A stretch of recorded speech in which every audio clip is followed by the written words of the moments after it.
Let's come to an understanding. Let's come to an understanding. Let's come to an understanding. Let's come to an understanding. I said, let's come to an understanding. Let's come to an understanding. Let's come to an understanding.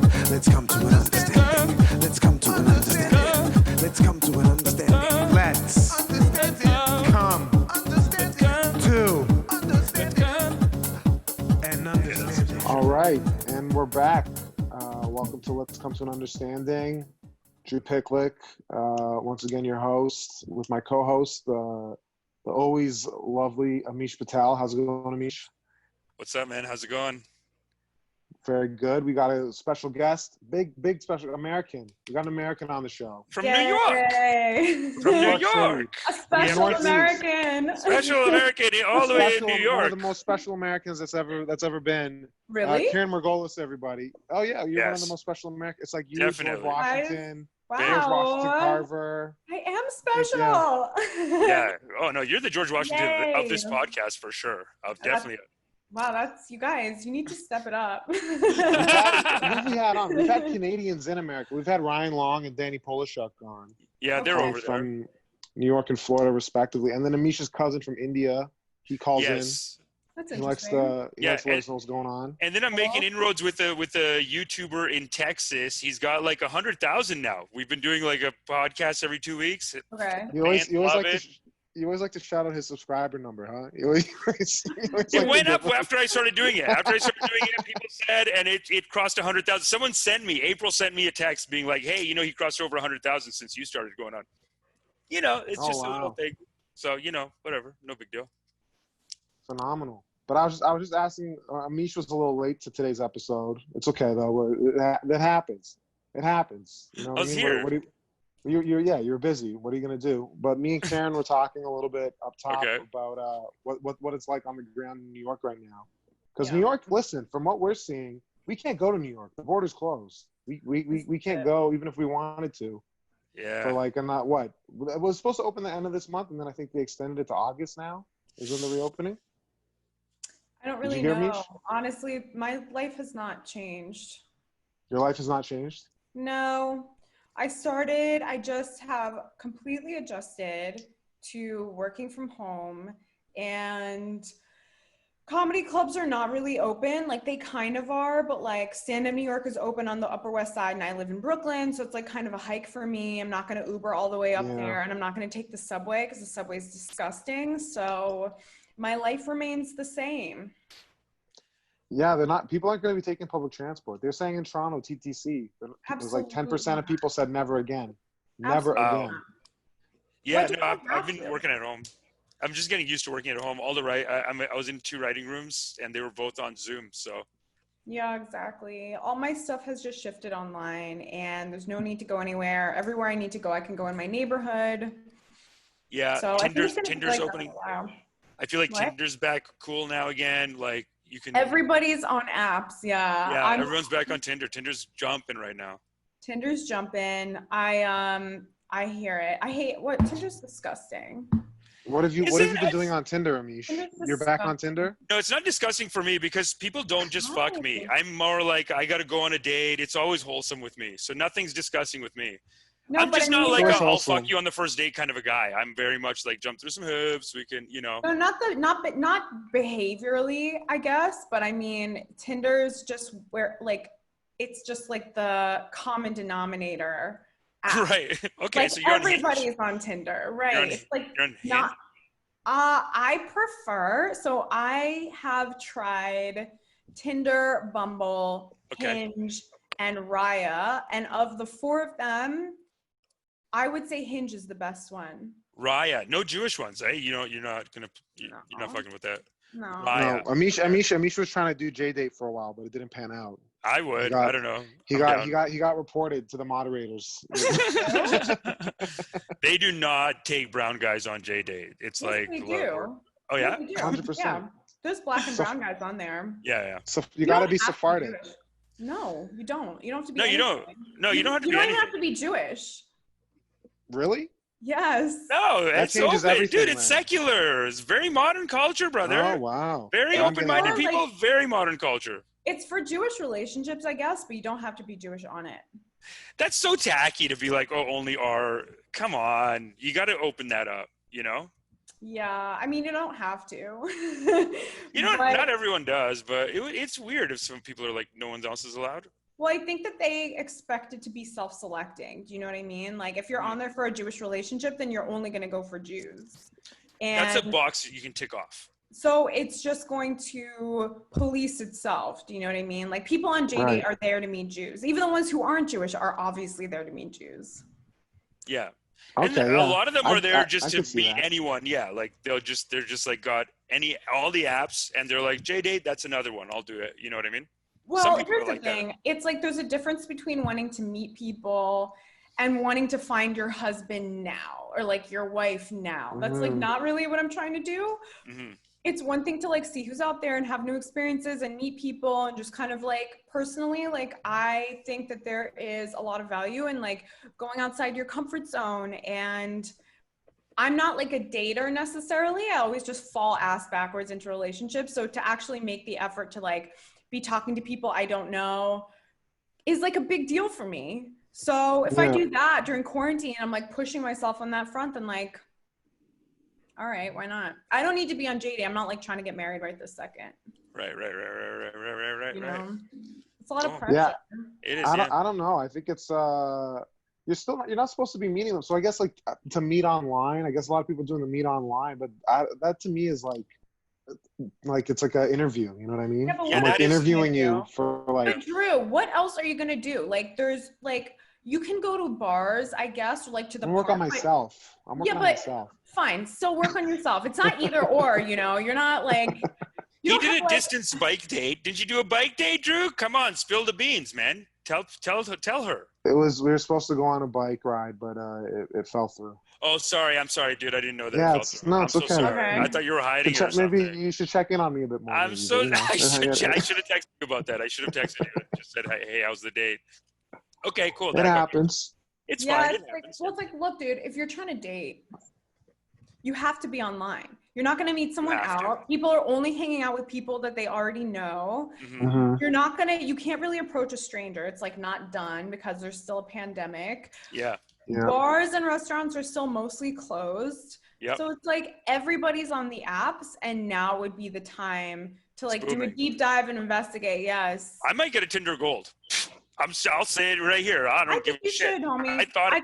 I don't know. I don't understand what stigma is. $50 a month, man, but because they're hiding these hot girls. No shit. Yeah, you're not wrong. Well, you know what? Fuck it. I'm saving money. I got $2,000 a month in CERB coming. 2 more months extension. I might reward myself with a Tinder Gold. Karen doesn't know what CERB is. CERB is obviously your unemployment, right? It's basically our COVID unemployment. Okay.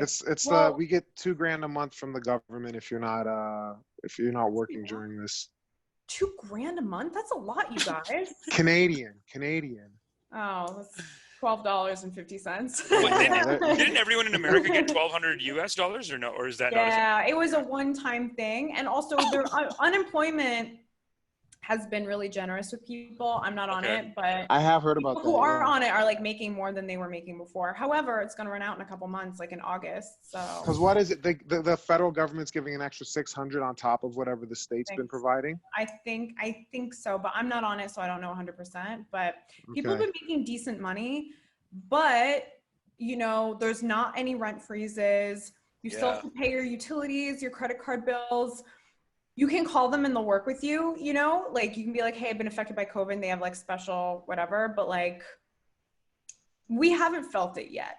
When unemployment insurance runs out, we're going to feel it hard. Yeah, that's going to be another, hopefully not riots, but like that's going to be another issue maybe. It's going to. I was listening to Susie Orman the other day. You know, I'm a big fan of Susie Orman.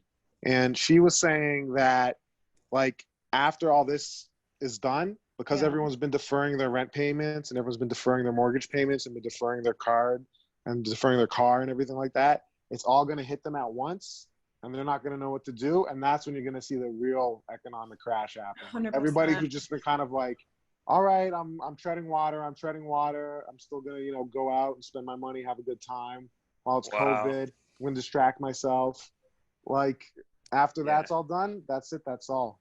That's it. I know everything I hear about COVID is like it's worse than we think, and it'll keep coming back in waves, and we got to keep like it's gonna change us. Yeah, but here, okay, yes, it's definitely gonna change us. Definitely economically, if not the virus itself, economically, like we're fucked. I think it has. I mean, dude, look at the apps. Like, I'm serious. It's changed the face of dating. It's changed the face of socializing. Like, I met someone.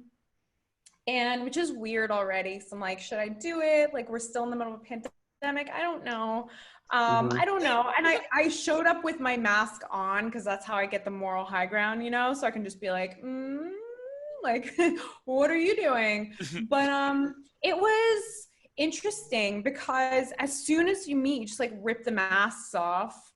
So they don't help, but I'm also like not socializing with a bunch of people. Like, I guess it splits the difference, right? Which is like, no, I'm not really going to wear a mask to like hang out. I'm not, let's be honest. I'm just like kind of going to be like, hey, nice to meet you. And then take it off. But I'm also not hanging out in like crowds and like bars and restaurants. So like, it's better. Yeah, it is better because it's kind of like being vegetarian 2 days a week. 2 days a week, yeah, we could reduce the carbon footprint by whatever billions. Because I'm vegetarian every day. But if you guys did 2 days a week, that could help a lot, right? So Amish is Hindu. He's old school Hindu. Old school Hindu. I just put it together. Yeah, good for you. I like that. Thank you. I actually, I'm getting like certified in Hinduism now. I got my certificate in Buddhism from Harvard. I just got my degree in Buddhism from Harvard. So no, you didn't. Did you? I'm doing my Harvard online X. meditation. Harvard X. Harvard X. It's like Harvard X. The online university. That's okay. I just got a certificate from Yale Online in financial markets. Same idea. Same idea. Who fucking cares, dude? I have a 4.0 at Yale. Suck on that. Listen, we got some Ivy Leaguers. We got some Ivy Leaguers on the show today. All right. We got a Harvard grad and a Yale grad. Drew, where did you go? Where did you go? I went to the City University of New York, Graduate School of Labor Studies. That's right. You did go to New York at least. It's at least New York. That's hot. Everyone here has hot degrees. Yeah, that's correct. CUNY. CUNY. Yeah, no, I'm gonna get certified in as a meditation coach soon, and and I have innovations to bring to the games.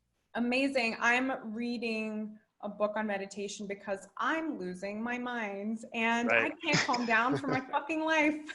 I'm so goddamn riddled with panic every minute of the day. I know it seems like it because it like doesn't seem like it because I like keep it together, but I'm flipping a shit nonstop.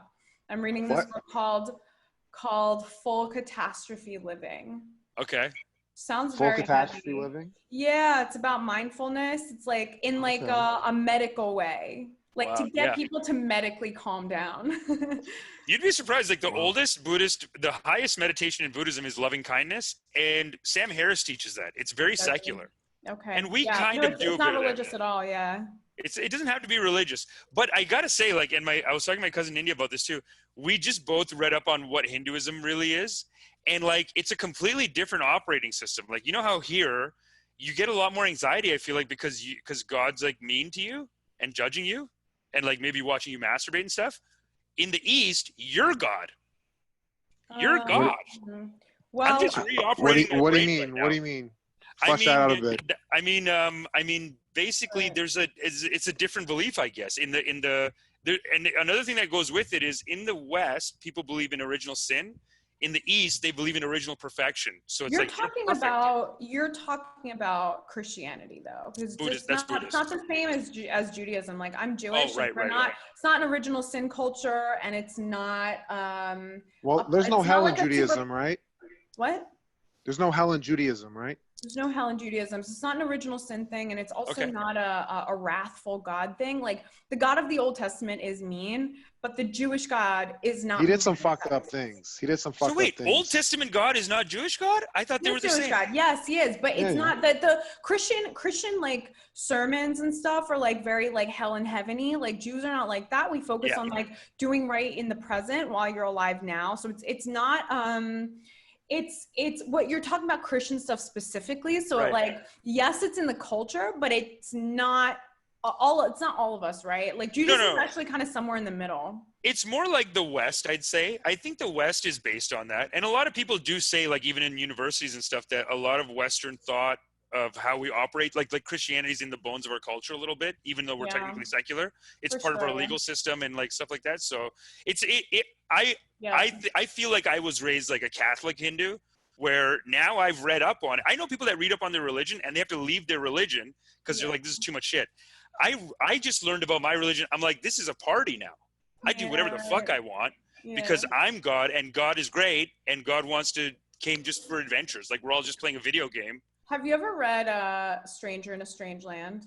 No, tell me. Oh, you would really, really like it. So it's science fiction, okay, but it is very much the what you're talking about. It's like this kind of God is in every one of us, and like me looking at you is the universe using its own aperture to look at itself. Like it's that kind of thing. It's like it's really interesting, and but the main figure is very Jesus-like, and it's a super fun, easy read. Like you'll love it. Stranger in a Strange Land. Stranger in a Strange Land. Okay. Yes, you specifically will love it. Well, did you ever watch that Netflix documentary, Wild Wild Country? They did like the series. Oh, you see that? Oregon. Everyone keeps telling me, is it great? So it's yeah, so good. There's this guy, the Bhagwan, which Amisha's told me since Bhagwan. It's all these white people in Oregon following this guy on this like 40-acre ranch or some shit like that, and they all call him Bhagwan. Amazing. But in was it in Gujarati or in Hindi that means God? In Sanskrit, and therefore in Hindi and in Gujarati, in all the languages, Bhagawan, it means God, and they all call him that. It's so funny. But do they know they're calling him God? Are they aware that they're calling him God, or they just think that's his name? Bhagawan. No, because they truly believe that he is God, and I am God, and everyone's God. Though, like we're all God playing a video game with each other. Like we're all just hanging out, and then like the second you believe you're God. Amisha's of the idea that Hinduism is like an open source religion. Like anybody can just kind of take what's going on there, and then you run with it. You do your own thing. You know, you do a cult leader going on, whatever you want. It's very open source. That's why over there, they don't even like. I don't think they have cult status. Like they respect every cult leader as like, oh no, he found a loophole inside of this sect, and he just said he's like a reincarnation of this guy. So we got to give him the thing. Oh, it's like an open API kind of religion. You got it. Anybody can just make their own. Yeah. And no, and we don't need to convert people, which I think we have in common with the Jewish people. Well, we don't proselytize. Yeah. We don't invite you in. Like if you want in, you have to really want in. Yeah, we make it we make it unchill for you. Yeah, these guys are desperate about that, eh? It's not easy. It's not. You can't just join. But I've always thought of like, I've always thought of like the Jewish people as like the graduate immigrants, and like I'm like a newer one. And one of the things, I feel like you can really help me with something here because my family in India, as a graduate, I feel like maybe you can help me with this. You're freshman? Because I'm doing a podcast with my cousin in India. Huge Modi fan. Like we're talking, the podcast is him telling me, hey, George Soros is funding the Muslims in India to protest and shit like that. George Soros, I got to India. I don't know how, but super Modi fan. Are you a fan of Narendra Modi, the Prime Minister of India, Karen? You follow his work? I guess I'm not familiar enough with his work to have an answer for that. I've read, I guess, like what little I've read about him, he seems fine. I don't know. I'm not qualified. I went to school in India. There's been a big issue with him kind of trying to push back against the Muslim community in India, trying to take away their rights, not allowing new Muslims to come into the country, allowing Hindus who are in Pakistan or Bangladesh to re-emigrate back into India. When I was in school in India, we had a grade 9 civics history textbook, and I think chapter 3 was Israel, our best friend in the whole world, and it was a whole chapter. Basically, every time they want to do something fucked up in Kashmir, Israel's like, hey, we support it. You fucking go get it, India. We're behind you 100%. I guess my thing is like, do you ever feel torn with that? Like with stuff that's happening in Israel? Do you ever have some family that's like very like, man, they should have went further, and then you have and then you got to bring them around other people and be like, hey, chill, like, let's not go too hard on the talk right now. Well, I am Israeli, so I'm a dual citizen, and I was born in Israel, and my family's Israeli, and so we have we don't apply the same American judgments towards Israel. Like, it's not the same. An Israeli judging Israel is not the same as an American or Canadian judging Israel, or a European judging Israel. Actually, Europeans are so anti-Semitic. But what about an Indian? What about an Indian judging? That would never happen. You can do whatever you want, but for me personally, like, we would have empathy for that. And look, it's not like a dogmatic thing where I'm like, you should be abusing minorities who live within your borders. Like, that's not how I feel, but I do feel like Black Lives Matter. Black Lives Matter. Black Lives Matter. You have the right to take a zero tolerance approach to any kind of violence. You have the right to defend your citizens. You have the right not to tolerate acts of terror. Like, I think this is real simple shit that gets very confused in the West. People who have a really limited or like very academic understanding of what's going on over there have a lot to say about it, and they don't know what the fuck they're talking about. And that's not me just being like, if you disagree with me, then you don't get it. But like, you don't get it. You've never been over there. They're not American. They're not Canadian. They're not European, guys. It's the Middle East. It's a whole other fucking thing. I bet the same with India. Like, they're not from here. It's everything you said, my cousin was saying to me too. It's a whole other culture, guys. Like, it's ancient. Do you understand? It's like people in America, especially because this country has barely any history.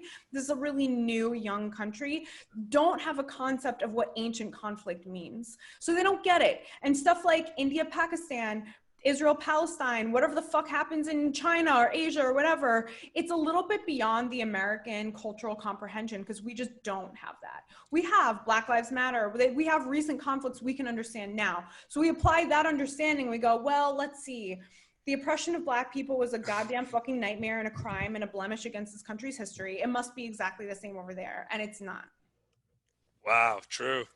That's very well, I mean, like, though, telling you I think both Israel and India, though, have, you know, the implications of colonialism and like Western imperialism. Well, Israel's not a colonialist country. Israel's not. And they have not colonized the Palestinians. It's not what happened there. The Palestinians started a series of never-ending wars, which actually have never quite been resolved. And Israel just never lost one. So they did not colonize the Palestinians. There was a British mandate that gave the land of Israel to the Jews, where they already were for thousands of years. But the British are the ones who are making the mandate. So that's the colonial time. That's fine, but right? the Jews, same within India. But the land belongs to the Jews, and it's been their ancestral historic homeland for literally thousands of years. They've been the dominant force over there. And so Israel, the word colonizer gets thrown around a fucking lot, and that is a very, very Western and limited way of looking at what's going on over there.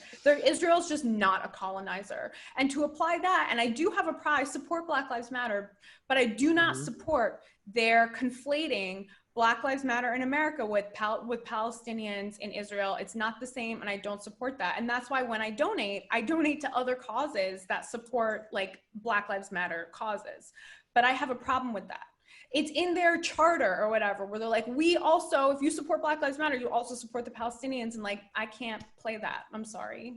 Even in Canada, they do that too. The Indigenous, the last thing I saw where they were like doing a stronghold, they had a Palestinian flag with them too. Right, I don't do that. I don't do that. I'm sorry. Like, here's the thing. I'm totally for civil rights, lack of human rights abuses, blah, blah, blah. Like, I don't have to tell you guys, like, you guys get it, right? Like, I'm not in favor of like crushing minorities. That's horrific. But I'm also not in favor of a really simplistic and elementary school, like Sesame Street understanding of like a really deep and historical conflict. I'm not a fan of calling Israel a colonizer. If you say that, I'm like honestly gonna cut you off. I really am like that. Like, I'm a little tribal. I just unfollowed someone I really like, the girl that I buy mushrooms from, because she's Whoa, your mushroom dealer? Yes, that's important right now. Who I like and do business with all the time. She will not stop posting. Guys, that is how to get me the fuck away from you. She will not stop posting. The public posts are Free intense. Palestine. I don't play that. No Dude, more. I remember my cousin was, not this one. We had another cousin in India just posting like, hey guys, let's go kill these Muslims. And we had to tell him like, hey, can you stop, dude? Don't fucking post shit like that. Calm down with that one. Yeah. I can't publicly associate with you if you do that. You're actually hurting me. Like, I don't want to do it. You understand? Like, this is someone that I like and I don't want to unfollow them.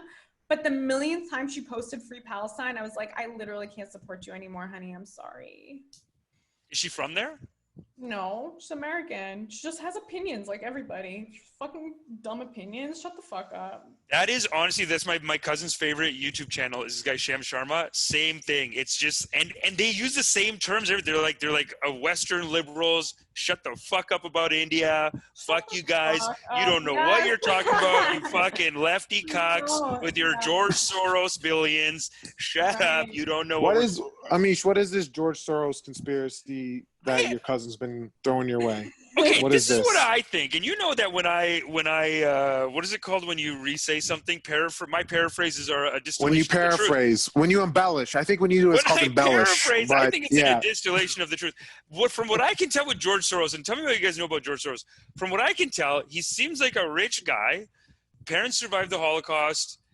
He donates his money to left-wing causes. So all these rich people in America are like, this guy's a communist. I don't want to be like, we don't want this example out there. And he's like giving money to terrorist groups and stuff like that. And the same thing's happening in India. He basically supports, I think he just supports like grassroots organizations. And he supported one group in India that is against, because Karen, what they did right now in India is they basically created a path for citizenship to become an Indian citizen for everyone except for Muslims. Like if you're Buddhist, if you're from and it's from like 3 bordering countries. If you're from there and in India, they created a new path to citizenship for non-Muslims only. And I guess, I mean, it's hard to tell at this point. It totally looked I gotta admit, like I also thought it was pretty racist at first. Yeah. My cousin told me this. He's like, basically the reason why they said no Muslims in it is because they already have a path to citizenship. It's just like a bureaucratic thing. I don't know. It seems like a lot. No. That doesn't sound like it. So people are protesting in the streets. That organization got like, I don't know, $200 million from Soros. So now all these people in India. I will say, I mean, look, there is a parallel in Israel, which is called the right of return. I'm sure you've heard of it. It's a law that says any Jew anywhere in the world. Now, this is directly because of the Holocaust, right? So saying any Jew in the world has the right to come to Israel and apply for citizenship and get it. I'm sure there's restrictions on it or whatever, like extradition and this and that, but like, obviously it doesn't include non-Jews. And the reason is like super fucking straightforward, which is the Holocaust just happened. We need to prevent it from ever happening again. The state of Israel is like the #1 guarantee that the Holocaust won't be repeated. And if it is, there's something that we can do as opposed to the last time. And Israel also is a Jewish state. Like, I don't know what the deal is in India. If like Israel is supposed to be a Jewish state so that the Holocaust doesn't happen again. Full stop. And people are like, oh, but it's a, theocracy and blah, blah, blah. Who cares? The Holocaust just happened. It is a Jewish democracy. Are those things slightly incompatible? Yeah, they are. Because if you mandate that a democracy has to be a specific religion, you're going to have some undemocratic elements in there. That's just how that's going to be. You're going to have to enforce that in some way. But it's better than a Holocaust. And I don't know if if India has that same parallel there. So maybe that is racist. When India became a nation, like it was pretty much put in the constitution that this is not a religious state at all. It's not a Hindu so state. It is racist. It's secular. So. Wrong. It's basically secular, but what they're doing is the government right now, the reason they're calling him a Hindu nationalist is because he's part of a movement to create a similar thing to what Israel has, where he's like, hey, and this is my cousin kept saying this. But why? Muslim people conquered them for 400 years, and so they want to have a place for Hindus, basically. But it's not officially part of their law. It's this party. So and right now, this party is super popular, and they're going to be popular for a while. The BJP. The BJP. Are Hindus persecuted? No, Hindus feel like they are. They do feel like they are. If you were to do like an American equivalent, Hindus would be the white people of India, and then the Muslims would be like the Hispanics or the blacks. Here's what they would say to that though, Drew, is that they would say that Islam was conquered in. Now it's 400 years ago. So it's over now. Like one of the things that just happened is they took back a temple and then they redid the thing on the tests on it, and they realized that 400 years ago it was Hindu taken over by a Muslim conqueror. So technically the Hindus got it, and then they gave the Muslim guys like another piece of land still. But they said, you guys have to go somewhere else. So in that sense, they do feel oppressed. Like my cousin is like, we've been conquered by these guys for 400 years. They have their country in Pakistan and in Bangladesh. Yeah. So why don't they just go there then? That's right. Kind but again, but Amish, but the whole thing with the partition, right? Like it was done through colonial cutting it up. You've said before on the show, you'd like to see all of them. You'd like to see them all become one country again. You've said. I think it should be one. I think that's how they would be economically the strong. No, and like, look, I'm just laying out the arguments that my cousin was making, very similar to what you're saying, Karen. Yeah. But on the other side, look, China, the Chinese government or the Chinese troops just crossed over into India. They do this all the time. They killed 20 people. There's been a fracas. Like just like maybe like 3 days ago, they killed like 20 people. No guns too, with rocks and sticks and shit. That's worse. Yeah, rocks and sticks is worse than guns any day. I know, and on the Indian side, they're saying they killed 40. That's ugly, man. Yeah, it's not a great way to go. You can shoot someone by accident, but you have to aim with a rock. yeah, you got to be there and like just keep hitting. That is a choice, yes. You, no, specifically you. yeah. So 20 people, and the Indian side is saying 43 died on the other side. Although I think they're just trying to save face. Who knows? Maybe they did. But I'm seeing, like, to me, their biggest weakness as a country is this fight with Pakistan. If they were friends with Pakistan, if they could put these issues aside, then they'd be a much stronger front against China. Because they fight with each other, China's able to kind of play them against each other. Yeah. That's what they're doing right now. China's taking over, like they're buying ports in Sri Lanka and in Europe even. They have like 3 ports in England, I think. But all over Europe, they have ports that they own. Like I thought these were like third world deals that China's doing, where they go to a poor country, tell a dictator like, hey, we'll loan you the money to do this. If you can't pay it back, we own it for 100 years. Basically, they're Hong Konging everyone now. Okay. They're pulling a Hong Kong. They do that. They did that in Pakistan. They did that in Sri Lanka. So what do you mean by Hong Konging? What do you mean? Explain that verb. That's a new verb to me. Hong Konging. Well, that's how Hong Kong was built. Basically, after the British beat them. You think China? You think China's instituting? No, but they're not instituting their own style of government over there. You think that they're trying to low key? They lease it. They own the port for 100 years, basically. And they own the port, but they own the port in order to have economic kind of, interaction. They're not owning the whole region and the politics of the region. That port is their ownership and their government, and for 99 years. That's the that's the deals they're striking with, like. And I thought it was just Sri Lanka, Pakistan, and in Africa. No, they have it in Australia. Yeah. They have it all over. Yeah. Yeah, they have it all over. So they're doing a lot. Seems pretty similar. What do you think about? Did you see the thing that came out in the Wall Street Journal yesterday with Bolton, saying that Trump was pretty much just trying to do whatever he could to make sure that Xi Jinping and the Chinese will help him get reelected? Did you see that yesterday, Karen? What happened? So John Bolton, he has a book coming out, and he was saying that with meetings that Trump had with Chinese officials, he was pretty much being like, listen, help me out with the Midwest, all right? We gotta get the soybean thing moving again so I can secure the Midwestern vote. I mean, is anybody shocked? Like that. Yeah, I mean, no, of course not. But we're so desensitized to this point to it that we're just like, and like I could have told you that. If you had asked me like, hey, what do you think the likelihood is that Trump has, tried to solicit like foreign interference in order to like win certain parts of the electorate, I'd be like, sounds about right. Standard politics, man. Hillary had it all. That all came out in the Hillary emails. Like, what's the difference? It's actually worse what Hillary did, I find. Like, this is the thing. No, this is the thing. No. But Amish, this is the thing. Because you've had everyone on the left, on the far left in the past couple months going up against Trump and saying, or not even against Trump, against the Democrats being like, the Russiagate thing was a hoax. It was bullshit. It was a waste of time. Why are we looking into it? But then again, we still see him talking to Chinese officials and trying to get shit to happen his own way with other countries. And it's kind of like brushed aside. Like the far left is kind of, I think, is having a little bit of a manic episode by not looking at this stuff and taking it more seriously. Because they're saying the Russiagate thing was just a liberal fucking ruse that wasted everybody's time. I mean, and was pretty much. Yeah, it was. Trump derangement syndrome. Drew, I fully agree with it.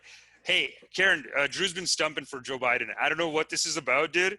That Russiagate investigation was a huge waste of time. Basically, someone on the inside, a nice person on the Democratic side, basically put out a lie and a conspiracy theory, and he made everyone run around for it for like 2 years.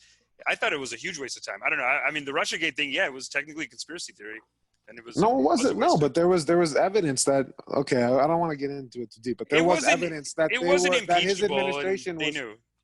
But there was evidence that Russia interfered. Possibly, there was evidence of Russian interference. First of all, it's disturbing enough, and there were legally inactionable suggestions that the Trump campaign may have had some knowledge of it, even if there's no evidence that they actively solicited it or whatever. So yeah, that's not fucking great. No, that is not just a conspiracy. That is something we have to take seriously because it's sounds like John Bolton book. Never happened before, and it is upsetting. And it's been, not only has it been a big fucking deal, and rightfully so, but like, it's not just a government problem, is it? Like, it's a private problem, and like Facebook's been involved and Twitter's been involved. Like, all these companies that are really like kind of a public utility because they're so important in the way that information gets shared have been dragged into this because it is a fucking big deal. Are we going to do anything about it? Probably not until it's too late, if we're being honest. Yeah. Yeah, I mean, and there's been reports coming out now that pretty much Twitter's getting under the gun because they started fact-checking Trump. But then there's other people saying that Twitter's full of shit, dude. Twitter fact checks who the fuck they want to fact check. You know, should they fact check Trump?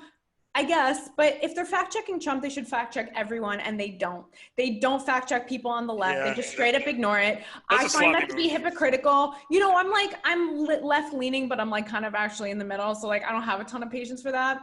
And the truth is, look, they're putting disclaimers on Trump's tweets. Fine. Then do that to everybody. Do that to the people on the left, not just the people on the right. I find it obnoxious and hypocritical. And by the way, they did some like analysis, and their fact checkers are wrong like 50% of the time. Like, who's checking the fact checkers? Yeah, but I think it's also the amount of profile you have, though, right? Like, they're not going to just verify they would have no time to do anything else. They'd be verifying everything that comes out if it was. Yeah, but look how much Trump tweets. Trump's tweeting all day like a crazy person. Like, who on the left? Who on the left do you think is really prominent that they should have been more on top of in terms of? I think prominent people who are tweeting right now on both sides are taking extreme liberties with the truth. And if you fact check one side, you should be fact checking the other side. And Twitter doesn't. They notoriously don't. And look, Facebook is like the opposite extreme where like they just kind of let everything slide. And that's kind of unfortunate because like there's so much fake news. Like, sorry to call it Trump term, but it's true. You know, I was watching YouTube and like a bunch of ads came on, and there's a bunch of Joe Biden ads that like have to play for 5 seconds before you can click through. And I was talking to my friend and I was like, these are brutal, dude. Like, even in his own ads, where he's supposed to be like shining, he's like comes off like incompetent.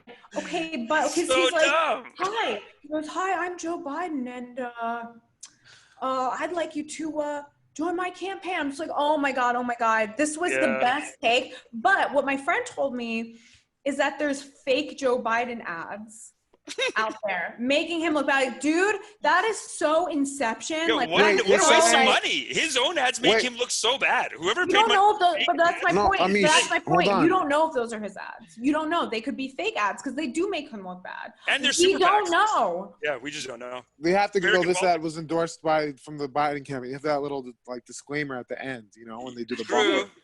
True. Yeah. As long as they have that, they can do it, I think. But they have to say that at the end. But usually they say, that was a disclaimer at the end. Yeah, like, but nobody's watching it to the end. If you can click through 5 seconds. Right. Well, Facebook probably doesn't even check that shit. Facebook probably approved the ad. Like, just some fake guy put, this is approved by Joe. Well, isn't Facebook known for whatever that law is that says that whatever the law is that the platform is not responsible for the content? They are like all about that. Like, they're like, we don't these and have you ever read about even Holocaust denial?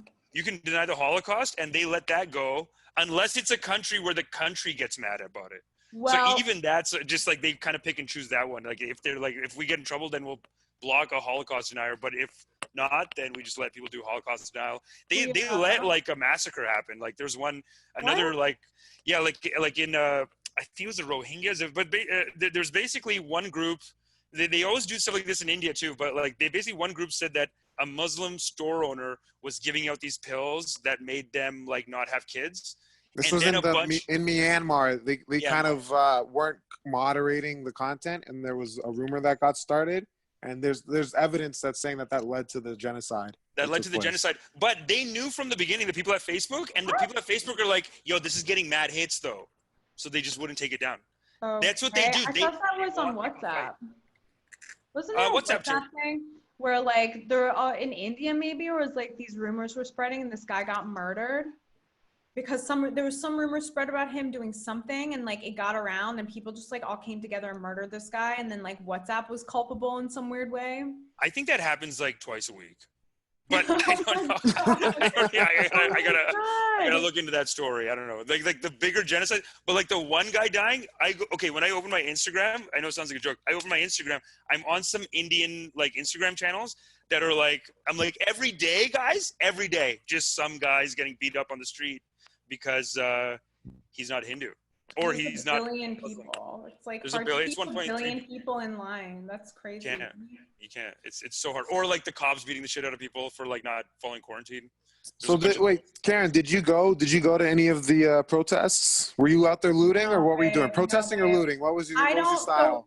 Under the best of circumstances, I do not protest. I don't march. I don't like crowds. I'm afraid of a shooter. If there's a shooter, like there's nowhere you can go and you're going to be stampeded to death. Mobs are very dangerous too. And babe, there's still a pandemic, so I don't protest. Yeah. Are we going to see a bump in these numbers? Like we were in the middle of a pandemic.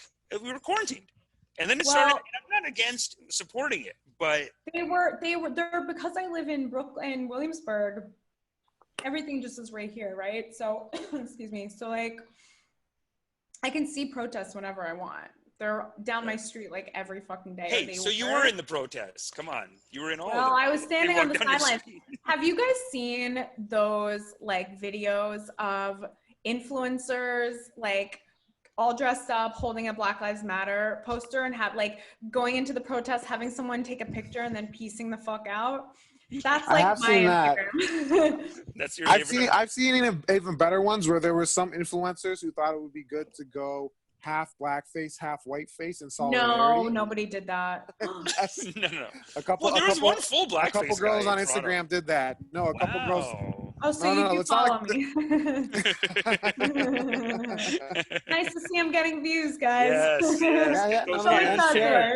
I shared it with Karen. I shared it with the NAACP. They'll be reaching out shortly. It's called being famous, guys. I don't know if you've heard of it. Well, no, it wasn't like the guy in Toronto who did the full charcoal blackface with the.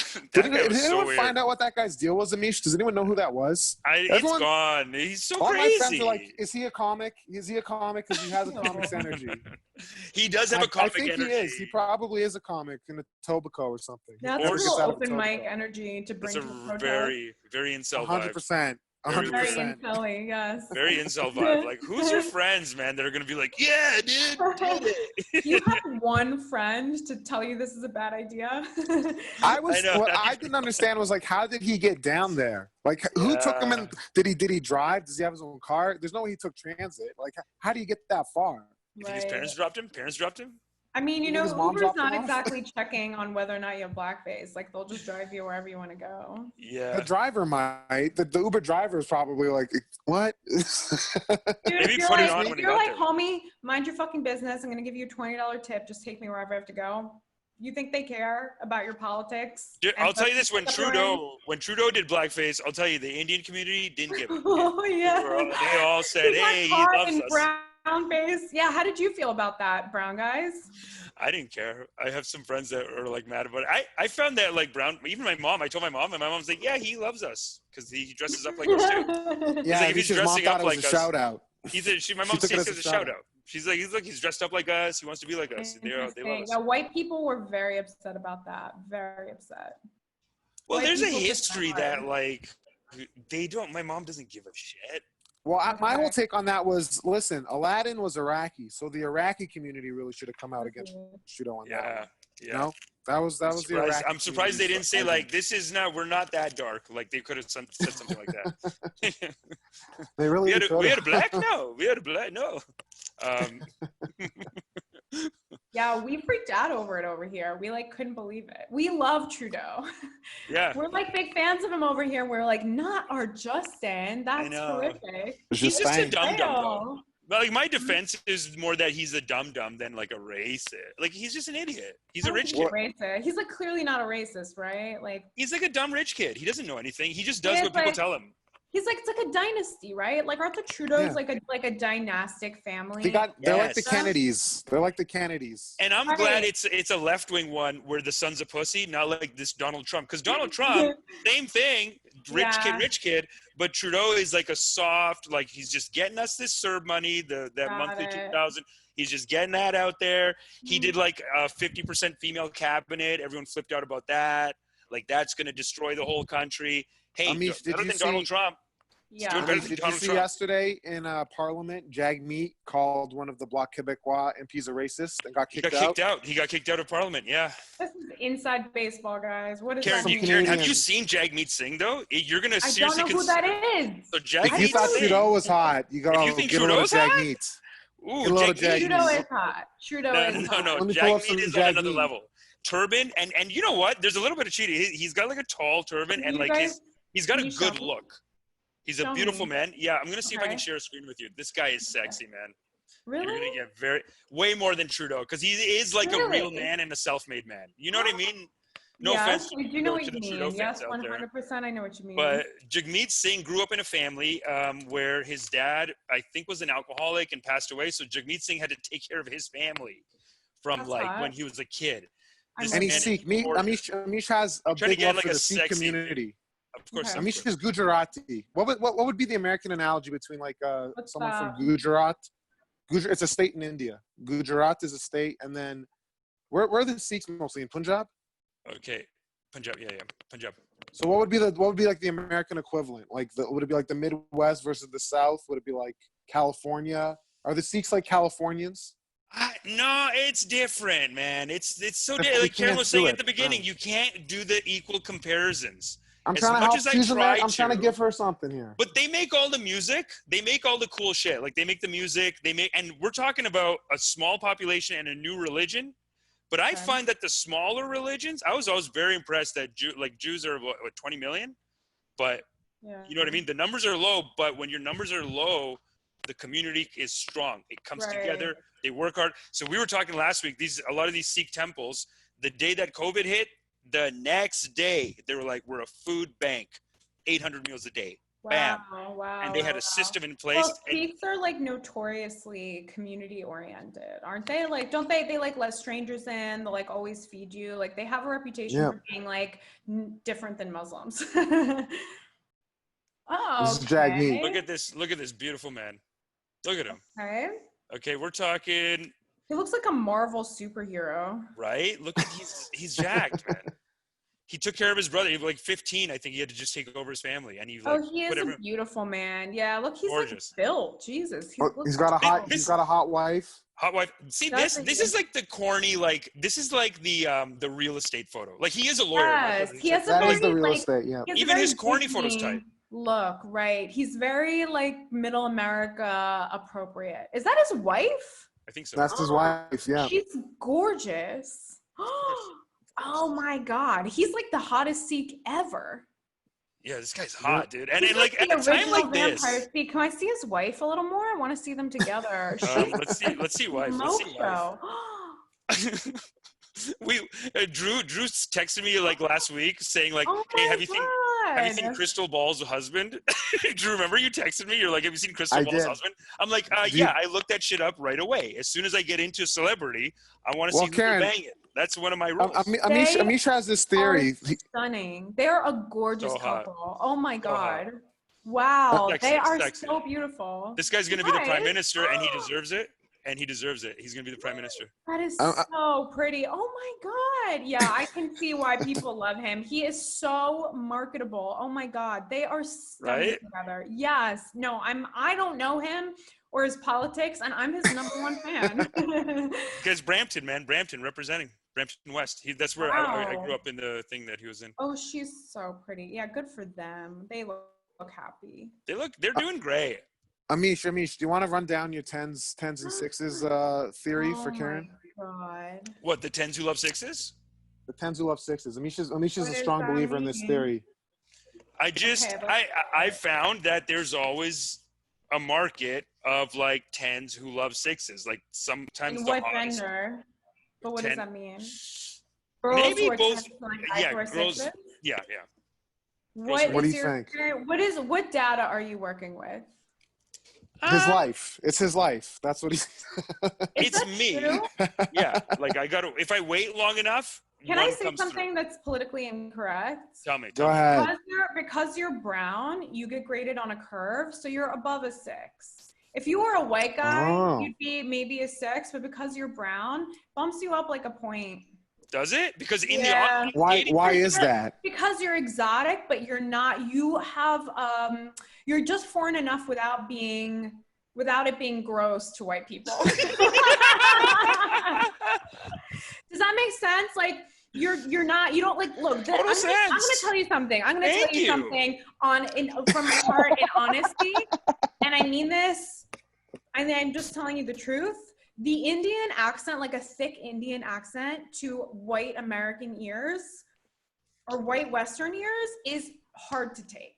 And it's not hot. And you have like a tiny hint of Indian accent. Like I hear it sometimes when you speak, but it's not, it doesn't have that, that Indian cadence is like a little hard to take if you're American. It doesn't have that dry your pussy up effect. You're saying that your voice doesn't. Your pussy up effect. It doesn't dry you up down there. It has that raisin effect. Yes. Keeps it moist. It's a nice. But what you're doing is like you relate culturally, like very strongly on just like a Western level. So it's like not different in that regard, but you have like a hint of exotic, like, you know, you're like, do you speak, it's the cowboy hat. Couple of it's languages. The cowboy hat. Do you speak? Well, as a Hindu, I think I deserve the cowboy hat. We are the real friends of the cows. The real cowboys. The real cowboys. We're the real cowboys. We don't eat them. What do you speak? Gujarati. Okay, great. Let me tell you. Like, dude, you're like, well, can you take off the hat for a second?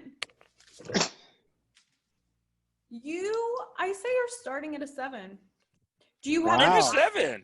Do you look like an Aladdin Jafar kind of thing, but you don't sound gross. So I'm doing it. It's because I'm doing because I just got my meditation coaching. Dude, I don't mind it. Oh, that's right. Your meditation coach. You're 7.5 starting. Here's what you need to get above that. How tall are you? We're talking pretty much 6 if I'm standing tall. It's like 5'11". That's fine.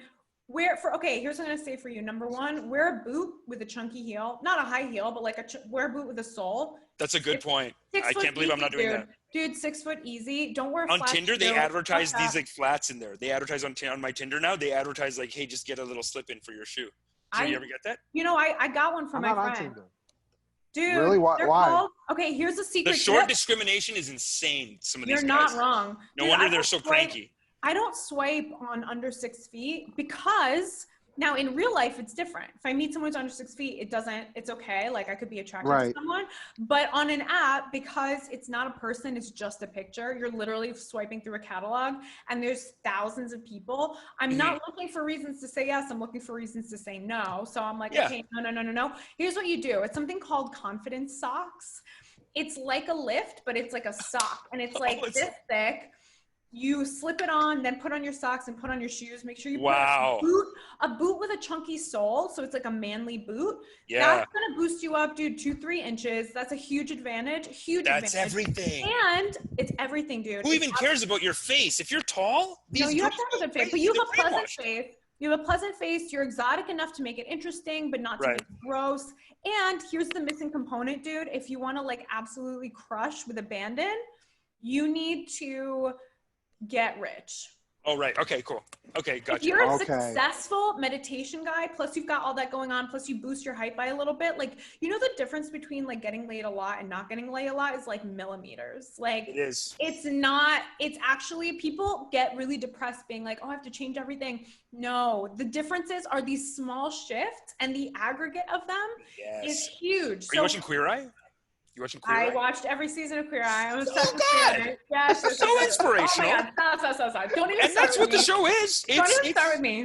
It's like, just fix this. Dude, the fade alone on some of these fucking hicks. I know. Faded, baby.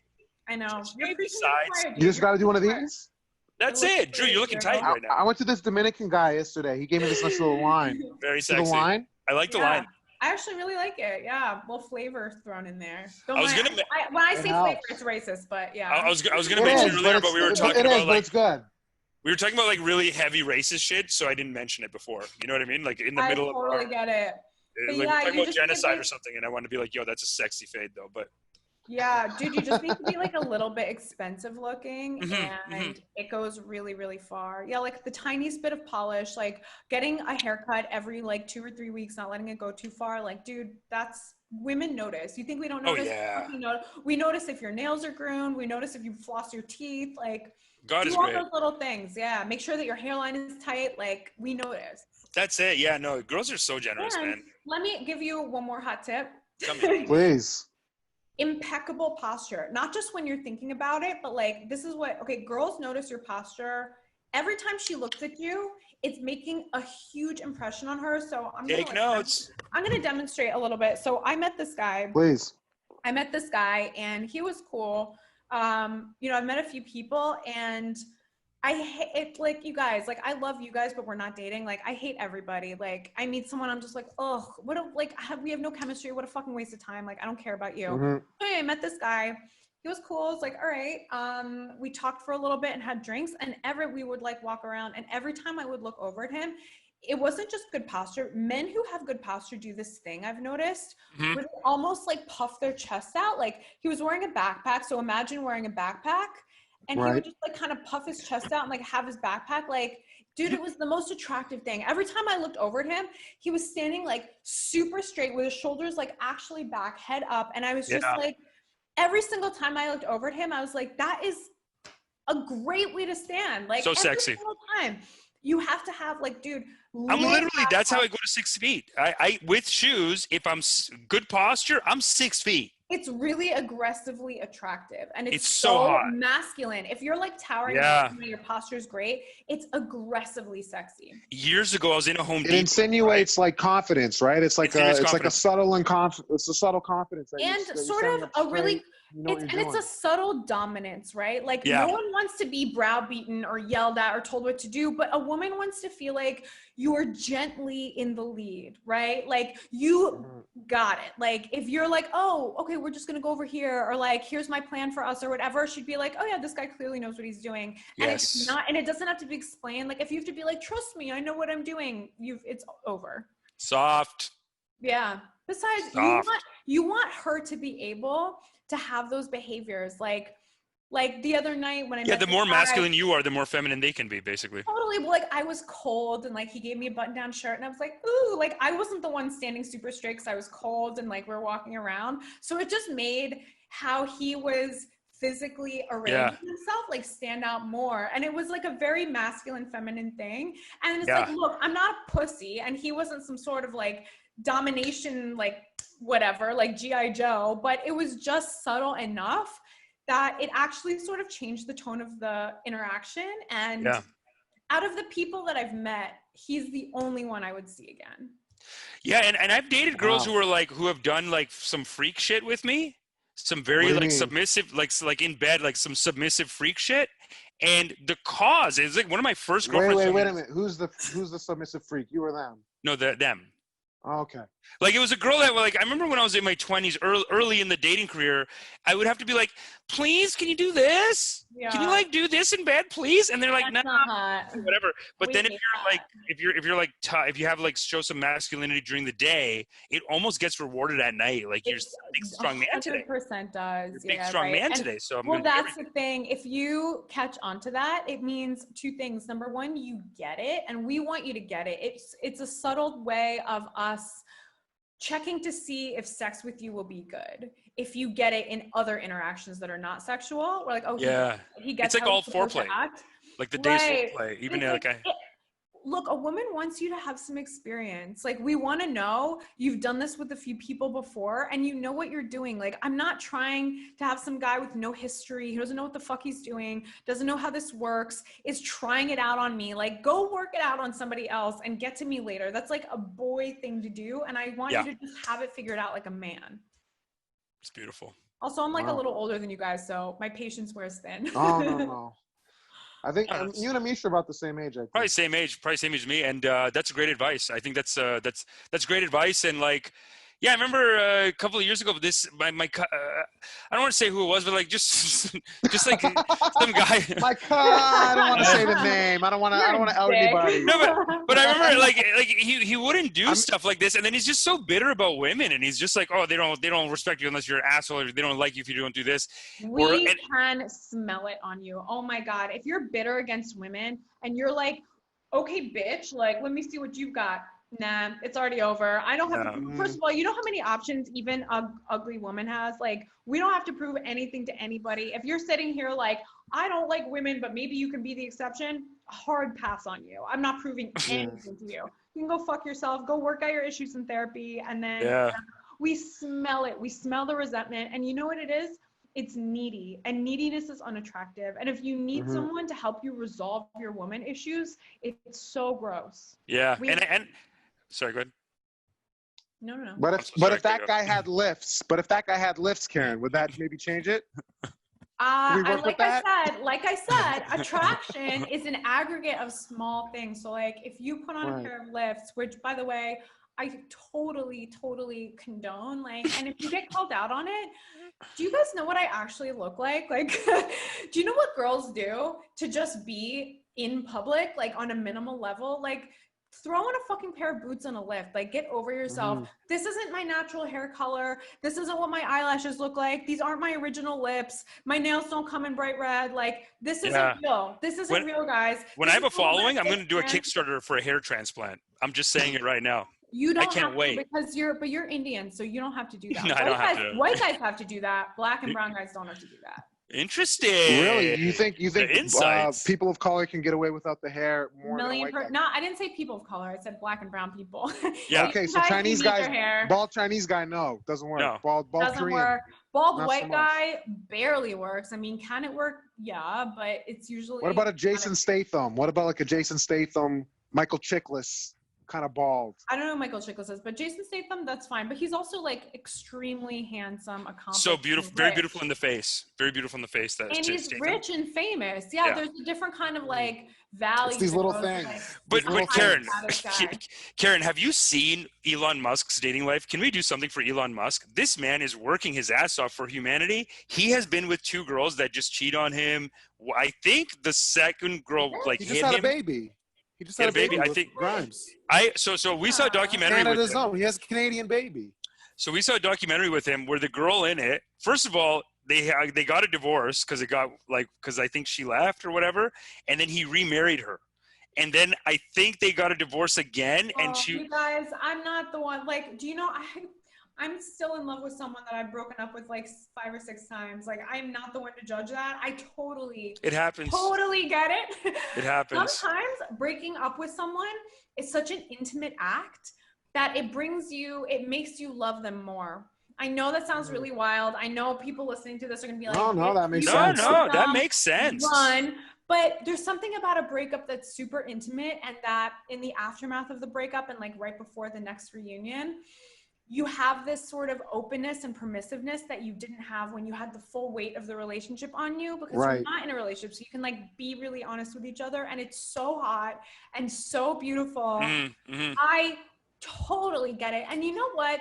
If you're that famous and you're that rich, I understand the temptation to be like, no new friends kind of thing. Like, I'm only, even if it's like a little bit toxic, I'm only holding on to people in my circle, because how could I possibly trust somebody from the outside? Like, how could someone not want something from me? He's a romantic. I'm looking at him as like a soft, like a I am like a too. pussy. No, like you're looking at him as he's a romantic. Pussy. I'm a soft pussy. I totally get it. It's like beautiful. Like, that is nice, actually. Someone, they come back into your life. You're like, fuck yes, I already know you. And it's another experience. Yeah, the trauma of it. Like you've gone through trauma together. If you go through a breakup together, there is like a bonding over that of like you've gone through. It's another experience that you've done together. So I think it's so hot, you guys. It's so toxic and so hot. The breakup, getting back together cycle is like, mwah. Oh my god, it's so good. Without that, is it love? But how many times can you do it before it's just like it's exhausting? Because at a certain point, it's just like I will tell you, it's like how many licks does it take to get the center of a Tootsie Roll Pop? It's like I don't know. I will let you guys know when I find out. I have an open door policy with exes. They're like, I'm so down. I don't give a shit.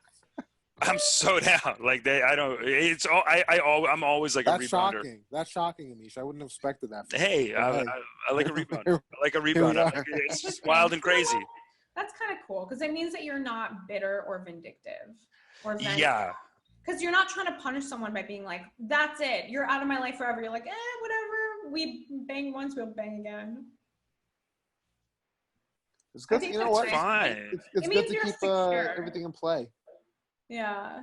Well, also it's a pandemic, so what are you gonna just cut people off? It's a pandemic, and like I grew up in a family that's so obsessed with marriage that I just think about it too much, and I'm also just like, like I'm not. I have to constantly remind myself and people I date, and people remind me too that like it's okay to not have a kid. Like it feels like it's not allowed. If Amish's parents had their way, he'd be celebrating his 15th wedding anniversary. They've offered money, Karen. They said $5,000 a month. We'll pay you $5,000 a month. That's what they've said. What's wrong with you? And here's the fucked up thing. Here's the fucked up thing. Well, we'll see. The thing is that's my money. I'll get it in the end. Karen, anyway. 5,000 Canadian. I don't need it. Again. Okay, so it's $11.85. That's all. I'm like, that's my money in the end. Don't give it to me now. You're so half with morbid. Someone. But no, the other day, so I'm just here because my mom was trying to escape during COVID. So we're doing like a 2-house thing with me and my sisters. But these guys came to clean the carpet, which is so not COVID, whatever. How many sisters do you have? I have 2 sisters, and they live like across the street from my parents. So they're just like, just come home. But these guys came to clean the carpet, and my mom's like, he's almost 40 and he doesn't have kids. And she just started a conversation. Like, how old are you? I'm like, these guys don't care. He's almost 40 and he doesn't have kids. I'm 39. Oh, you said we were the same age, Drew. We're not the same age. No, I said you're closer to the same age. You're what, 33? You're what? Yeah. Okay. All right. You're not supposed to say the age. I know. What do you do? Know what, it came out. Totally it came out. That'll just come out like beep. How old are you? Beep. Totally cool. Yeah. You know, in New York, 33 is like 25. 30s are the new 20s, and then 40s are the new 30s, I think. 40 is still old, but... Hey, you're saying it now. You're not going to say it in 6 years. I don't know. In 3 years, you're going to be like, it's fine. Remember you said that about 30s? You probably thought that about 30s when you were in your 20s, right? Yeah, well, when I was like in my early 20s, I thought 30 was so old. And then when I turned 30, I was like, oh my God, it's so young. Like everyone I know who's 30 is like a baby. Like, are you a child? Dude, 20-year-olds are so, like, they're like children. They're so dumb. No, it's gross, yeah. Hey. How old are you? I'm 28. Oh, yeah, you're not that young, babe. I'm almost 30, yeah. I'm almost 30. But I like to identify as a 20-year-old. 20s is young. I'm just kidding. No, 20s is hot. 28, that's hot, dude. That's a good age, yeah. Yeah, this is the last hurrah. That's how I look at it. I got a couple months left. Yeah. Make it work. Yeah, I mean, so I'm hearing a lot of stuff about how your generation, I don't know if it's your generation, technically I'm a millennial too, I guess, but I guess we're all like, how are we going to adjust with COVID now? I think we've got a lot of great dating tips today for sure. Online dating, definitely. But what's the future look like for you guys? Like, what's the rest of the summer look like for you? Any plans? Or are you just kind of like, I don't know? Yeah, man. Like, I have a bunch of projects going on that I had the luxury of picking up because we are currently in a pandemic. So the landscape. What are you working on? I'm working on like a bunch of video projects, like social media kind of projects, writing projects, broadcasting type projects. Like just Sick. a lot of stuff has landed on my plate within the last few months. There's a lot of funding you like going around. started like a talk show just before this all came to pass? Like, yeah, and I just like spoke to them and they were like, they were like, once we come back, that's going to be a priority. But in the meantime, they're like, if you want to do it on Zoom, you could. So I actually have this backdrop, but I also have a green screen. So I'm going to just figure out how to do that. And that's great. Yeah, I don't think that's fine, guys. Like, that's so fun. My income has never just been stand-up. It's been comedy plus other stuff, like other kinds of like writing and like business. We're trying to pivot into meditation coaching. Listen, we're 100% with you on that. But I will say, Karen, my meditation coaching is very comedic. This is an old Hindu tradition where the religious guys, they do stand-up. That's true. I know it sounds crazy, but even here, preachers do it. Well, as long as it works, like if you can actually get people to like be mindful and be in the moment and meditate, then like great. It's really hard for people to do it. Western people are not oriented towards meditation at all. Yeah, no, and we think it has to be boring and it has to be suffering. And it goes back to the thing of like... Well, it's hard. We just don't have the attention span for it. Like we find it really, really uncomfortable to sit with our own thoughts. We just don't have to. Like I got a Kindle, not to brag, but before my beautiful Kindle arrived... There it is. I know, oh my God, you guys, it's my favorite thing ever. But cool, eh?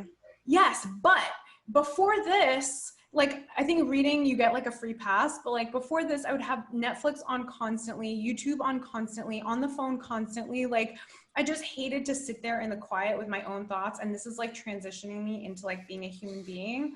But we don't like it. Like we don't like to sit there and feel our feelings and think our thoughts. And loving kindness. I mean, it's a high meditation. It is a secular meditation, and people just think you're such a loser. You know, when you tell them, like you tell guys, even girls, people are like, just get a therapist. There's this guy I listened to. I actually got a certificate. I took his class too, because when I was getting my online meditation coaching certificate, it was like 80% off, so it was like $13 or something.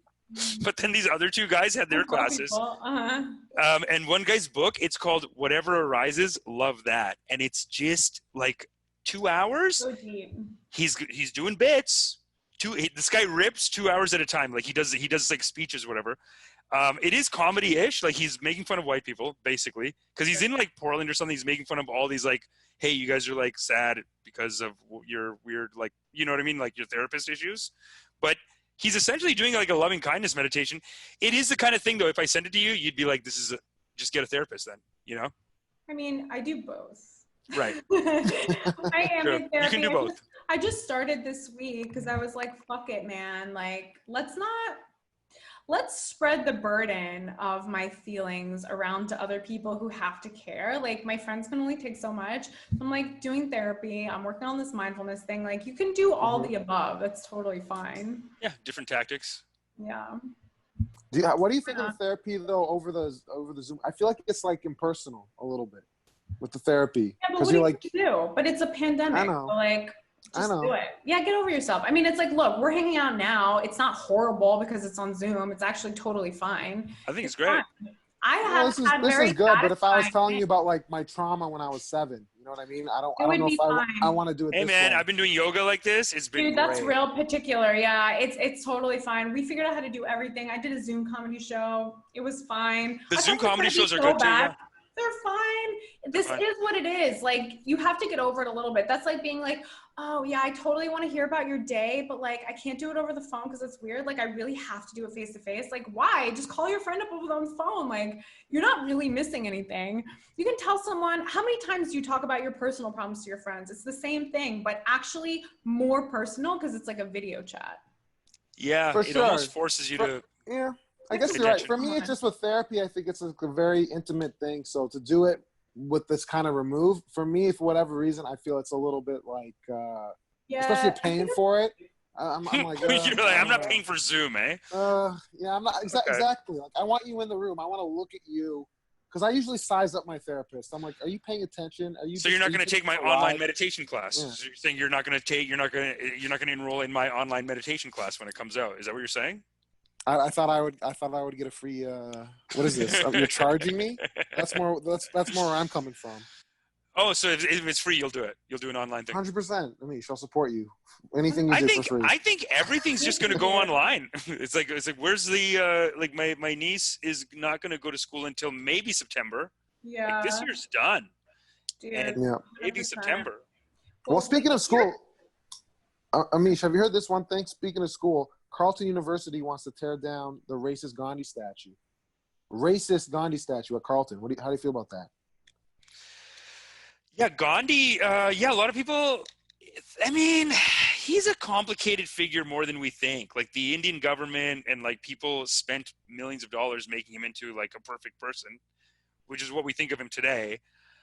But what was their issue at Carleton? Because I heard about the Ryerson guy and what he did. What did Gandhi do that they said at Carleton that this guy's no good? He's accused of being a racist and a misogynist.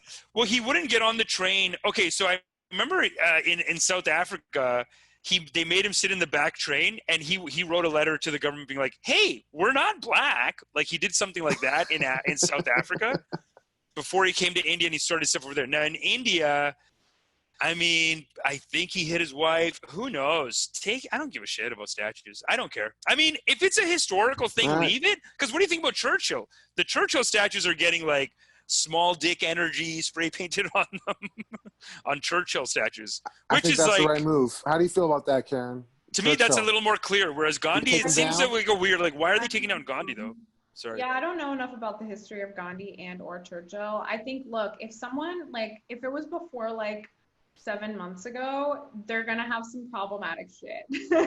Like everybody who's like over the age of 32 has done or said something unforgivably racist in public. Like, guys, it's what it is. I really wish I could disagree with you. It was a different era. You were allowed to. It wasn't like how it is now. It's just not. And if you want to apply a modern standard to all of history, then all of history is not allowed. You have to pick. Everything's canceled. Even God is canceled. Even God's canceled. They're vicious. If you want to be like that, then you have to do it for all your heroes and everyone over the age of 28 because they all did something unforgivable according to you. And if you're going to like actually grade people on a curve according to the time that they lived in, then do that. I think that there's like kind of an immaturity to that, right? I'm like, well, Gandhi was a da-da-da-da-da. Well, he wasn't from here, number one. Yeah. He wasn't from this culture, not from here, totally different time, totally different political context. So you want to be mad at Gandhi, go right the fuck ahead. Does that My grandfather marched with Gandhi. Does that cancel out the good stuff that he did? I say no, but if you think differently, then go right the fuck ahead. Who cares? And history's not for you. There's a lot of issues with him, but he did a lot of good stuff. Like, I mean, he worked his ass up. I always tell my dad this too, because on my mom's side, my grandfather marched with Gandhi. And my aunt would always come around talking shit about it. Like because he was in the Salt March, my grandfather, and he lost hearing in one ear. So basically, if you're at my house and if you want to eat any salt, then she's going to say, "Hey, you like that?" My dad marched for that. Like she'd get in your face. So then my dad is like, "Fuck Gandhi. He's a shit." And your grandfather, he fucking got drunk and fell off a motorcycle. That's how he lost his goddamn hearing. So we've had a contentious issue with Gandhi in the house already. Really? One side so marched with him. You're ready for the statue to go down because it just causes too many problems as it is. It causes too many problems. I've just looked into it all and I know everything, and all things known, I still think he's a great guy, man. He was a workers' rights hero. He went to England. And he even told people in England about workers' rights. And he told them, like, hey, I'm like you guys. Like, you probably think it's shitty how they're treating you here. We're like another big step down from you in India. And there's people below me even. And that footage is great. And that really got people in England thinking about stuff like that. So, I mean, every generation had to be retold, I guess, about what they were doing. Yeah. I think one of the benefits of being like comics is that we have an appreciation for context more than most other people do, because most other people do not appreciate context or nuance. I told the joke. I was social distancing with some people last night. I was 6 feet away, and I told them in high school I did the announcements once, and I quoted O.J. Simpson for the quote of the day. And at the time, it was very hilarious that I quoted O.J. Simpson on the announcements. They were horrified. They were like, wow. They're like, how can you look back on that and laugh? It's like, because you shouldn't quote O.J. Simpson on the announcements. That's the joke. right? Yeah. But there's kind of like we're moving away from that. You're hanging out with some woke-tivists, dude. You're hanging out with these woke ass bitches, dude. They were comics too. They were comics. Oh yeah. Yeah. All right. Well, they got offended, I guess. I don't know. I don't know what to do about that. I mean, it does feel weird with like, and we've talked about this a bunch of times. I feel like Drew's gonna get offended now, but this Joe Biden, like this Tara Reid case that came out against him. It's it's so hypocritical because they canceled everyone for like nothing. And then I guess this is what you get. Like now this Tara Reid thing comes out. They're just going to pretend it didn't happen. She breaks the story on like Megyn Kelly's YouTube channel. So it is a little immature in the sense that like you canceled everyone and now you got Joe Biden. So good strategy, I guess. I don't know. I can't imagine him win. I guess he could win, but his biggest selling point is at least I'm not Trump. Yeah. One last thing. We should let you go, Karen. But one last thing. What do you think about the election? How do you see it? How do you see it coming up? Well, look, I want to be like, oh, obviously Trump's going to get elected out because look at how he's been handling every single thing that's come up in his entire time in office. But I don't think that. I think that the Democrats, incredibly, are going to find a way to fuck this up. I think that they've been handed every advantage. I think that they, once again, just like in 2016, have chosen a candidate who is so extremely establishment in an unflattering way. Someone who really, really represents just how old and rigid and tradition bound and rule bound the establishment is. And here's the thing, Joe Biden it plays by the rules, and that's not how you win against Trump. And I don't think he has a coherent enough message that's going to actually energize people who wouldn't ordinarily come out to go vote. And Trump still, whatever you say about him, oh, his numbers are down, blah, blah, blah, blah, that's fine. But he still energizes people in a way that no one else really does. And certainly Joe Biden doesn't. And so I just don't feel so hopeful about it. And unfortunately, like in 2016, I was like, maybe that's what this country needs. Like if we elect this person, maybe 4 years is enough to like shake people up and wake them up. And I still stand by that. I was just talking to a friend who was like, oh, you think that Trump is like great for the country? I was like, no, I think his presidency was good for the country. But I don't think that 4 more years would be great for the country. I actually think that could be catastrophic. So I think like a little shakeup, great. Like the political aperture has gotten his presidency much bigger. So you're saying 4 years is enough? I think 8 years would be a fucking disaster, especially if he's not running for re-election after that. And he has really he doesn't feel beholden to the electorate in any way, really, because he doesn't need to get elected again. And all he feels beholden to is his own business interests and family. That's going to be a disaster. Yeah. Like a real one that we're not going to get out of easily. Wow, that's very interesting. That's the worry. Yeah, second term presidents are wild. They're like tenured professors. Wild. They don't give a shit.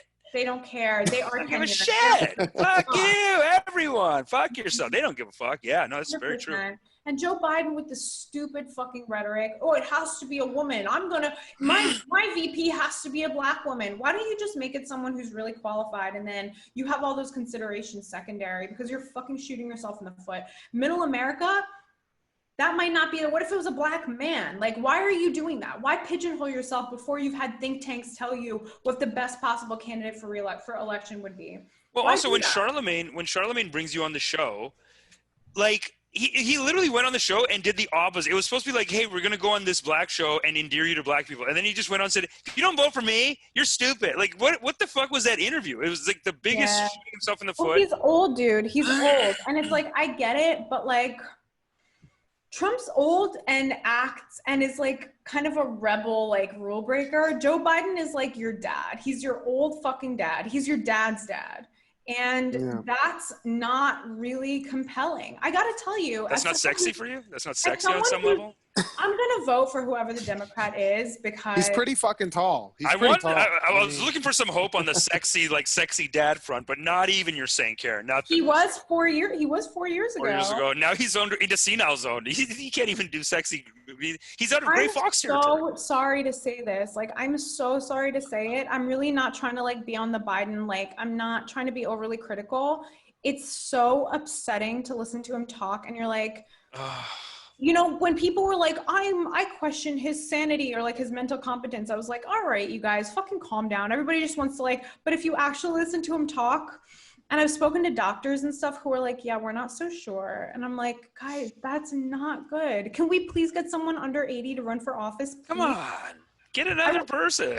I was an Andrew Yang fan. Like, I love Yang is amazing. I love him. So smart. He should be in politics. Like, that is someone who should be in politics. And I like never say that because politics is disgusting. Let's hope that Biden puts him in the cabinet, because Yang has been like really lobbying for that, for some kind of position. It feels like, anyway, on his interviews on Sam Harris and other shows. He's so smart.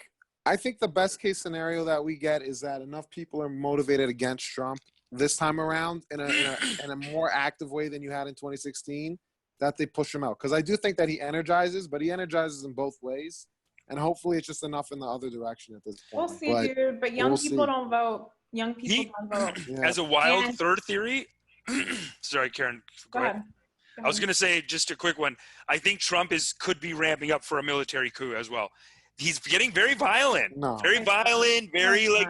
It looks like he's down in the polls. That's not gonna happen. No, I don't think that he could be like, let's just could push the election. Not, dude. You know, his base is the small government people. Like, he's not angling for a military coup. That he would alienate every single person who could possibly hope to support him. He's not angling. That's a very extremist kind of thing to say. Okay. But just throwing it out there for you guys. You're there. That's like an anti-Trump conspiracy, and I just like don't buy it at all. Right. But I mean, he's authoritarian, but I don't think he's not gonna do something against the checks and balances. But why would he have to? Why would he have to? I think if he's lower in the polls, he's the kind of guy that would be like, no election, we're throwing, and then he does seem like the kind of guy that would take a little bit of violence and turn it into. He thinks that he can win. He's not. Here's the thing. That would be a low self-esteem move, and Trump never makes low self-esteem moves. He thinks he can win, and he's going to. He invites the competition. He's not vicious. Someone to be like, I'm not going to have the competition because I'm afraid I'm going to lose. He's like, this fucking old loser has no fucking chance against me. No way. I can't wait for November. I can't wait. Have the disses started coming? Yeah, of course. He roasts. His roasts are incredible. Like the Republicans, he just did one at a time. Picked him, said this guy's got a small dick, fucking got rid of him, destroyed his family. This guy has a small dick and is dead. What's that? He doesn't need a military coup. It's like, look, law of least resistance. Like, if he can he's a master of the media without doing all of that, then why would he bother to do something so crazy? He's a media master. He's always had that. But he is such a bully. It is interesting seeing him just kind of like, but even to his own guys though, like these people, like there's people that have supported him for 30 years, helped him get elected, whatever, and then he just like, I don't like him anymore, fired. Yeah. He doesn't even go and tell them that he's firing them. Like they just find out like, oh, I guess I'm fired. Yep. I've been committed to this guy for 30 years. Well, he's ruthless. He's straight up Machiavellian. Like, he is vicious, man. He's perfect for politics. He's great at it. He's done very well, clearly. He's done very well. He's done great at it. And like, I don't want this to sound like we're all pro-Trump or anything, but like, it is weird that people call him stupid, because when you watch the documentary, it's like, okay, he's stupid in like, he doesn't know about like your gay rights law, or he doesn't know about history, but his instincts are so tight. He's like a shark. He's very sharp. Genius instinct. Yeah, he does. People are like, he's so dumb, anybody could be the president. Well, they couldn't. Professional politicians couldn't do it. People who've been in politics their entire life, establishment career politicians couldn't do it. This guy, who does have some level of genius in that social acuity kind of like strategy sense, beat all of them easily. He didn't even break a sweat, dude. Didn't spend the money. I can tell how salty somebody is and how much Trump is going to win the re-election by how many people say he's dumb. Don't underestimate him like that. I was just having a conversation with a friend where it's like, Trump is stupid. I go, no, he's not, dude. And I'm not blaming you specifically, but that attitude is why he's going to win again, because it's how he won in 2016, when people were like, he couldn't possibly. Yeah, he can. He did. He's going to do it again. Yeah. They're crazy. It's not stupid. So then last, I don't know if you got to go, but like last thought on like. I have a call, but it's okay. Go ahead. What did you think of Bernie then? Did you think that was crazy? I think Ryan was. I'm not a big fan of Bernie. I'm not a Bernie person. She wasn't a Bernie fan. I'm not a Bernie fan. I think that his politics are really extreme. I think that they're untenable. I think that he never explains how he's going to pay for any of his fucking programs. They're not realistic. It's all to energize a young base that barely votes, and uses buzzwords like free college. There's no way to pay for that. And I mean, but it is a fraction of the military spending. Like the military spending that he wants to cut. It's not even close to. I'm not like a huge proponent of cutting military spending. I think that we actually need it to have the military that we have. I'm Israeli, dude. Like, this is a different kind of ethos. Like, I think that the military spending is more or less appropriate. Could we cut it all? I'm sure there's like a shit ton of excess. Like, you always hear about, a stapler that costs $1,000 or whatever. But like, it seems like the whole thing is that. I mean, those Iraq logs that came out made it sound like it was very correct. Huge waste of money. It's like Dick Cheney's just getting rich off of it. What do the American people get, That's not the same thing as saying we don't need it. I think that there's a difference between cutting down on corruption and excess spending and saying we don't need the military that we have. I don't think that's true. I think we do need the military as it is with less. I think you can buckle down on corruption without abolishing the military or whatever. Just like I don't support abolishing the police. We fucking need the police. Every country needs the police. That's wildness. Can they police differently? 100%. Those are two different things. But right. I think you get into a zero-sum game though when it's more about reallocating, right? It's not about. It's reallocating. Like it's just cutting the budget. Defunding. Defunding is not the word. I think defunding is horrible branding. Defunding is bad branding because people do think when you say defunding that people think you can close the police. Like I don't think anyone means close the police, right? No, but it allows for people to. People say abolition. People are talking about abolition. They're talking about turning police precincts into homeless shelters, and they are talking about a bot. That's the extreme end. I think a lot of people aren't. That's the extreme end, I guess, and maybe it's bad branding and bad just. But in a way, you do need the extreme to push the argument forward to somewhere that's more kind of tenable. So with the Sanders campaign and with what's going on now, But the extremes also energize the opposition. For sure. Highly. People hear abolish the police and they have their, their Glocks or whatever safely locked away at home. And they're like, fuck that. That's never happening on my watch. So it pushes the pendulum in both directions. It's very 100%. Reactive. Yeah. But also Bernie is very anti-Israel. So I just don't support him. He's always been out of nowhere. Any debate Bernie's at, I always go, and I also think the Palestinians are unduly oppressed by, I'm not a Bernie fan. Bernie's like one of those memes. It's like no one, absolutely no one at all. And then Bernie goes, the Palestinians are highly oppressed. I'm like, I'm done with you. I'm not a Bernie person. He's a supporter of the state of Israel, but I don't know. He's the supporter of the state of Israel because he has to be, because that's his party's platform, but he doesn't want to. No, I mean, again, his family came through the Holocaust to come to the United States. Do you know who doesn't trust him? You know who doesn't trust it? Jews. Jews don't trust it. He talks about Palestine so much, he has lost the trust of Jews. He's no longer presumptive nominee, so. Not at all. He's not by a long shot. Yeah, he's not going to be the nominee. But we're so fucked, dude. I know. We're so fucked. Is there anything you want to shout out, Karen? Anything you want to promote? Sure. Hit me up on social media if you guys are on it. It's Keren Margolis, KerenMargolis on mostly Instagram, but also Twitter. Check out me and Sherrod Small's iconic podcast, Racehorse Podcast. We're on YouTube. Great show. Instagram, the Racehorse Podcast, Twitter, Racehorse Podcast. Check us out. Let us know what you think. We just had Roger Stone on, George Wallace. Next week's episode is with Chingy. The week after that is with Manhattan Madam, Kristen Davis. We have all these amazing guests. It's been so good. Check out my show on Compound Media called Nerdgasm. We've got one episode up. You do have to subscribe, but I'm just going to see if I can work on that. And we're going to be doing more episodes upcoming. Amazing. All right. Awesome. Thank you guys so much for listening. Thank you, Karen, for doing the show. And we'll see you. Yeah, we had a great time. Let's come to an understanding. Let's come to an understanding. Let's come to an understanding. Let's come to an understanding. Let's come to an understanding. Let's come to an understanding. Let's come to an understanding.